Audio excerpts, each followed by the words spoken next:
What is the best historical evidence I think this is a good question for the audience as a whole. What's the best historical evidence you can give for the Christian faith? The best I'm not a big fan of that word historical. So what I look at, remember, everything we work in cold cases, we're working, any crime you work, you're working an event in the past. We don't get to watch crimes in live time. We're not like scientists who work in a laboratory environment with crime. We are always examining events. I guess you could call them historical events, even if it's only 30 years ago or it's only 30 minutes ago. So what we're looking at is, do we have any good evidence that would, so for example, the first thing I wanted to know when I was looking at the New Testament is, could I reasonably consider the Gospels to be a reliable eyewitness record?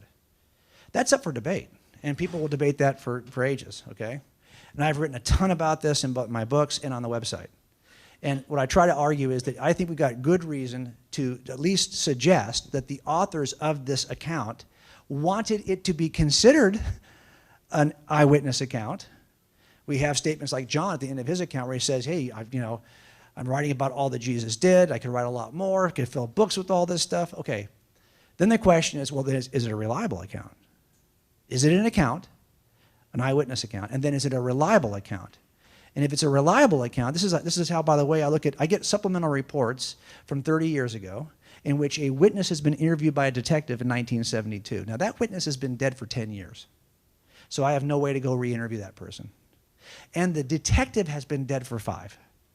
So now I have no way to go interview the writer of the report. But I've got this report I have to assess, even though I have no access to the first eyewitness or the person who wrote about the eyewitness. That's much like the Gospels. Well, I know how to assess those reports. There's 4 factors. I talk about them in cold case. 4 factors we use to assess eyewitness reliability of any document, of any eyewitness. So those 4 areas are the 4 areas that I pressed into service as I examined the Gospels.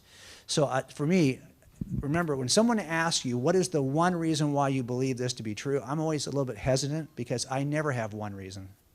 I call this death by 1,000 paper cuts. That's what it is. It's this cumulative case of hundreds of little things that I think point to the most reasonable inference. And any one of those things is a paper cut. I could offer it to you, and I think you could be very reasonably say, well, that doesn't seem like enough. It's not enough. It's the fact it's cumulative. It wouldn't be enough in a jury trial either. But when I get 100 of these things, juries convict because there's no other reasonable alternative.